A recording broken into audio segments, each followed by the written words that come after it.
ఒకప్పుడు ఫోన్ అనగానే మనందరికీ గుర్తొచ్చేది Nokia. Nokia 1100, Nokia N95, Nokia Lumia. ఆ టైంలో కొంచెం సిగ్నల్ అటు ఇటు ఉన్న నోకియా ఫోన్ మాత్రం ఉండాల్సిందే అనే ఫీలింగ్ ఉండేది చాలా మందికి. బట్ ఇప్పుడు Apple, Samsung, Xiaomi, Realme, OnePlus ఈ కంపెనీస్ రిలేటెడ్ ఫోన్స్ మొబైల్ వరల్డ్‌ని డామినేట్ చేస్తున్నాయి. ఇప్పుడు పాయింట్ ఏంటంటే ఇంత బ్రాండ్ వాల్యూ ఉన్న నోకియా ప్రెజెంట్ ఇప్పుడు దేనిపై ఫోకస్ చేసింది అని. కొంచెం రివైండ్ చేసి ఫ్లాష్ బ్యాక్‌లోకి వెళ్తే 2007 ఆ టైంలో స్టీవ్ జాబ్స్ ఐఫోన్‌ను ఇంట్రొడ్యూస్ చేశాడు.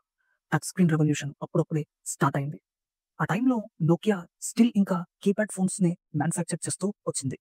ఆండ్రాయిడ్ ఆపరేటింగ్ సిస్టమ్‌ని తీసుకొని ఫోన్స్ మ్యానుఫ్యాక్చర్ చేయడంలో నోకియా లేట్ అయింది.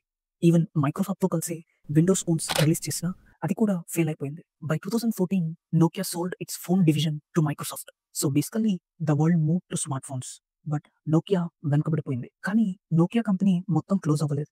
They shifted focus to what they were always good at, which is communication networks. సింపుల్‌గా చెప్పాలంటే నెట్వర్క్ టెక్నాలజీ అన్నమాట.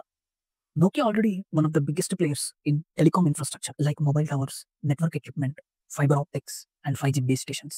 So Nokia phone market లో Apple and Samsung తో పోటీ పడే బదులు they decided to become the brain behind every phone's network, which is chip. Present ఉన్న ఈ జనరేషన్ లో everything runs on chips. Phones, cars, TVs, 5G towers, even satellites. But problem ఏంటంటే chips manufacturing and design mostly USA, Qualcomm, Taiwan, TSMC, South Korea, Samsung hands లో ఉంది. So Nokia అనుకుంది why not build its own advanced chips అని. So now it is investing in custom semiconductor design especially for 5G, AI and 6G networks. These chips will help make networks faster, energy efficient and smart. Basically Nokia is trying to power the next digital revolution. ఈ chips అనేవి నెట్వర్క్స్ని ఫాస్ట్గా, energy ఎఫిషియంట్గా and స్మార్ట్గా పనిచేయడంలో సహాయపడతాయి. Nokia ఇప్పుడు ఈ technologies మీద work చేస్తుంది. Like AI driven network chips, 6G technology, cloud and edge computing, cyber security for telecom networks. So Nokia ఇంకా ఫోన్స్ ప్రొడ్యూస్ చేయకపోయినా వరల్డ్స్ కమ్యూనికేషన్ సిస్టమ్ బ్యాక్ బోన్గా ఉండాలన్నదే కంపెనీ యొక్క టార్గెట్.